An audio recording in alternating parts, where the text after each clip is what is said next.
ఆ సినిమాలు వచ్చేదెప్పుడో, ఆడియన్స్ ని ఎంటర్టైన్ చేసేదెప్పుడో, కానీ క్రేజీ కాంబోలంటూ నెట్టిట్ట సరికొత్త వార్తలు చక్కర్లు కొడుతున్నాయి. త్రివిక్రమ్ ప్లేస్ ని ప్రశాంత్ నీల్ కబ్జా చేశాడని, బన్నీ చేయాల్సిన కథని తారక్ పట్టేశాడని ఇలా గ్యాప్ లేకుండా గాసిప్లు కొడుతూనే ఉన్నాయి. వాస్తవానికి పుష్ప 2 తర్వాత బన్నీ త్రివిక్రమ్ తో సుబ్రహ్మణ్య స్వామికి సంబంధించిన కథతో ఓ మైథలాజికల్ సినిమా చేయాలి. కానీ అనుకోకుండా ఆ ప్లేస్ ని అట్లీ కొట్టేయడంతో ఇప్పుడు త్రివిక్రమ్ ఆ కథని ఎన్టీఆర్ కి చెప్పి ఒప్పించాడని టాక్. మాటల మాంత్రికుడు త్రివిక్రమ్ త్వరలోనే ఓ మైథలాజికల్ కథని రూపొందించబోతున్నాడని, ఈ సినిమాలో హీరోగా ఎన్టీఆర్ నటిస్తున్నాడని నిర్మాత నాగవంశీ రీసెంట్ గా ఓ క్లూ కూడా వదిలాడు. దీంతో అట్లీ తర్వాతి స్లాట్ ని ఫైల్ చేయడం కోసం ఇప్పుడే కాన్సంట్రేట్ చేసిన బన్నీ నెక్స్ట్ ప్రశాంత్ నీల్ తో జతకట్టబోతున్నాడన్న వార్త ఫిలిం సర్కిల్స్ లో వినిపిస్తోంది. అయితే ఇదివరకే నిర్మాత దిల్ రాజ్ ప్రశాంత్ నీల్ కాంబోలో సినిమా ఉంటుంది అని టాక్. మరి ఇదే సినిమాకి హీరోగా బన్నీని లాక్ చేశాడా లేక మరొకటా అన్నది మున్ముందు తేలిపోతుంది. ఇక ఇది పక్కన పెడితే దర్శకుడు Sandeep Reddy వంగాతో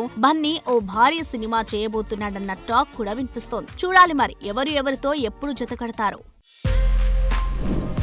For more videos like this, subscribe Big TV channel.